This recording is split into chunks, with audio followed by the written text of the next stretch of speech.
સરકારી બાબુઓ છેલ્લા ઘણા સમયથી જોવા જઈએ તો બેફામ બન્યા છે। લોકો પોતાની રજૂઆતો લઈને જતા હોય છે તો પણ તે લોકો સાંભળતા નથી।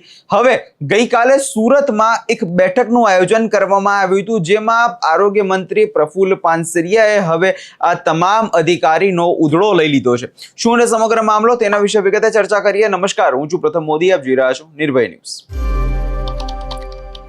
હવે જોવા જઈએ તો જે રીતે હવે ચોમાસાની ઋતુનો જોવા જઈએ તો પ્રારંભ થવાનો શરૂ થઈ ગયો છે। કમોસમી વરસાદ જે છે તે અલગ અલગ વિસ્તારોમાં ખાબકી રહ્યો છે। તેવામાં હવે સુરતમાં કેવા પ્રકારની કામગીરી જે છે હાથ ધરવામાં આવી છે તેને લઈ અત્યારે ગઈકાલે એક બેઠકનું આયોજન કરવામાં આવ્યું હતું, જેમાં જે રીતે જોવા જઈએ તો પ્રજાને હેરાન થવાનો વારો આવશે। આ તમામ સવાલો વચ્ચે સુરતના કામરેજમાંથી એક સમાચાર સામે આવ્યા, જેમાં સરકારી અધિકારીઓની જોવા જઈએ તો ઊંઘ હરામ થઈ ગઈ છે। સંસદીય બાબતો મંત્રી પ્રફુલ્લ પાનસરિયા અધ્યક્ષતા આ એક બેઠકનું આયોજન કરવામાં આવ્યું હતું, જેમાં આગામી ચોમાસામાં પાણી ભરાવાની સમસ્યા અને વિસ્તારમાં પડતી જે લોકોને સમસ્યા છે તેના પ્રશ્નોનો નિકાલ લાવવાનો આ બેઠકમાં હેતુ હતો। અને આ બેઠકની અંદર જોવા જઈએ તો પ્રફુલ્લ પાનસરિયા ખૂબ જ આકરા અંદાજમાં જોવા મળ્યા હતા, કેમ કે છેલ્લા લાંબા સમયથી સર્વિસ રોડ પર થયેલા દબાણો છે તેમને કારણે સર્જાતી જે ટ્રાફિકની સમસ્યા છે, તેમાં પાણી ભરાવાની સમસ્યા છે, એ તમામ સમસ્યાઓમાં હવે જે અધિકારીઓ છે તેમને જોરદારના જે આડે હાથ લીધા છે।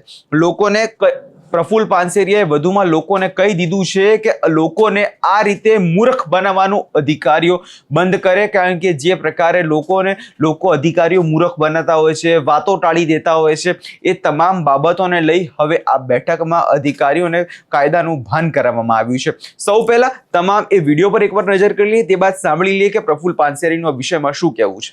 ગ્રામ પંચાયતના પાણી વગેરે મીટર આપવાના છે, બધું તમે જોઈ લો,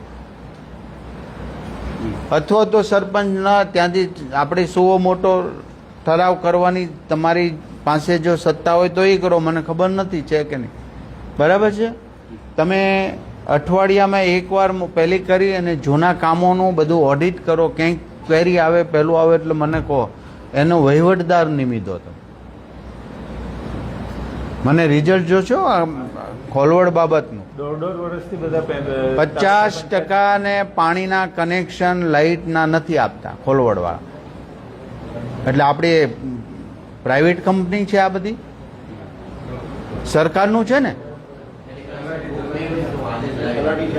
તમે જોઈ લો, સુવો મોટો ઠરાવ કરો, ગમે કરો, તલાટી ક્યાં છે? આવો અહીંયા, કેટલા પાણીના કનેક્શન બાકી છે? હા હા, તો તમે શું કરો છો?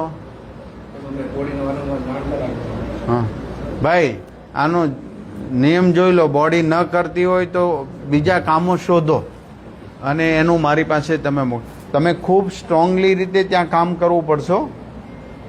મને પરિણામ જોશે, લોકો મારી પાસે આવવા ન જોઈએ, પહેલાં તમારા પ્રશ્ન સોલ્યુશન થવા જોઈએ।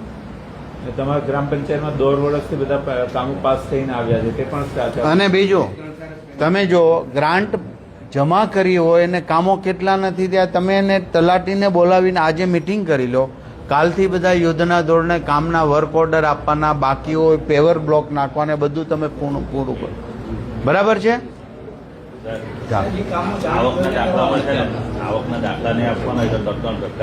ભાઈ તમે કેમ જતા? એક મિનિટ તમે બેસો ને બધા, એટલે ભાઈ આવકના દાખલામાં એક પણ વ્યક્તિ હવે પાછો નહીં જવો જોઈએ। તમારી પાસે આવકનો દાખલો કઢાવવા આવે કે એની સ્થિતિ ગરીબ માણસ હોય તો જ આવે ને ત્યાં, તો એને 3 ધક્કા થાય એટલે શું? આપણે જો અમારા તાલુકા પંચાયતના નવા સદસ્ય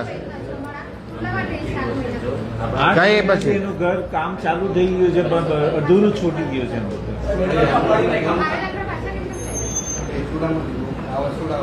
ભાઈ સુડા આવાસ કોણ સંભાળે છે? સુડામાં આવ્યા છે ને અધિકારી, તમે જોઈ લો,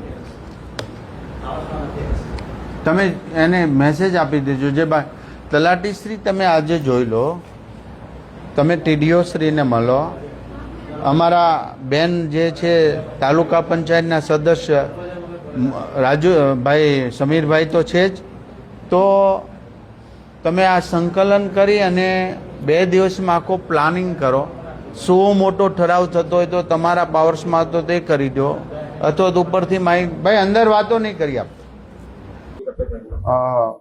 શહેરમાં આવતી ખાડી એ બારડોલીથી આવતું બધું જ ખેતરનું વગેરેનું પાણી છે, અને જે શહેરના ખાડી વિસ્તારમાં થઈને તાપી નદીની અંદર ભળી જતું હોય છે. પરંતુ આગળ અમારી ખાડી વિવેકાનંદ સોસાયટીથી લઈને આખો જે ખાડી પ્રોજેક્ટ છે 200 કરોડ ઉપરનો એ કામગીરી શરૂ છે, અને જેટલું દબાણ છે, મકાનોના દબાણ છે વગેરે ડિમોલેશન કરીને ખાડીનું બાંધકામ લક્ષ્મણનગર સુધી આ વર્ષે પૂર્ણ થાય, અથવા તો થોડું બાકી છે એ ચોમાસા પછી વર્ક કરશું.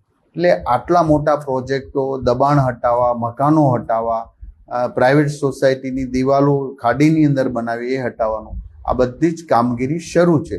હોટલ લેવલ કરીને સુરત મહાનગરપાલિકામાં ક્યાં ક્યાં વધુ પાણી ભરાય છે એ ટેકનોલોજી આધારિત સાથે મળીને એમની કાલે મિટિંગ મારા ઓફિસ પર તમામ અધિકારીઓ સાથે પૂર્ણ કરવામાં આવી છે. તો જે પાણી ભરાય છે, કારણ કે આ બહુ ઉપરવાસથી આવતું ખૂબ વરસાદનું પાણી, આ એક સોસાયટી એક વિસ્તારનો પ્રશ્ન નથી, બારડોલી સુધી આવતું તમામ પાણી જે વરાછા થઈને તાપી નદીમાં ભળતું હોય છે. તો ઘણીવાર સુરતની અંદર વરસાદ ઓછો હોય તો પણ આ બારડોલી અથવા તો કામરેજ ઉપર ખૂબ વરસાદ પડ્યો હોય તો પણ પૂર જેવી સ્થિતિ થતી હોય. આટલા ગામોના પાણી એક નહેરમાં આવતા હોય ત્યારે વધુ વરસાદ 5-10 ઇંચ વરસાદ પડ્યો હોય ત્યારે ખૂબ જથ્થામાં પાણી આવતું હોય, જેને કઈ રીતે પ્લાનિંગ કરવું એ આગળનું આયોજન થઈ રહ્યું. પણ સુરત શહેરના આંતરિક રસ્તાઓ વગેરે છે એ પાણી ન ભરાય એના માટે પ્લાનિંગ કર્યું. હવે જે રીતે અહીંયા તમે પ્રફુલ્લ પાનસેરીને સાંભળ્યા અને તેમના દ્વારા વાત સ્પષ્ટ એવી જ કહેવામાં આવી રહી છે કે લોકોને સમસ્યા ના થવી જોઈએ. તમે જે અધિકારીઓ છે તે લોકો માટે છો તમે, અને લોકોને જે રીતે તમે હેરાન કરો છો, લોકોને ધક્કા ખવડાવો છો, અને હવે જે ચોમાસાની જે ઋતુ શરૂ થવાની છે તેમાં જે કામગીરી યોગ્ય હોવી જોઈએ, આપણા કારણે લોકો હેરાન ના થવા જોઈએ. હવે જોવા જેનું એ રહેશે કે મંત્રીએ જે પ્રકારે હવે અધિકારીઓને ભાન તો કરાવ્યું છે, એના પછી અધિકારીઓ જાગે છે કે કેમ? આ વિષયમાં તમારો શું અભિપ્રાય છે અમને કમેન્ટ કરી ચોક્કસથી જણાવજો, અને અમારી ચેનલ નિર્ભય ન્યૂઝને લાઇક, શેર અને સબસ્ક્રાઇબ કરવાનું ભૂલશો નહીં.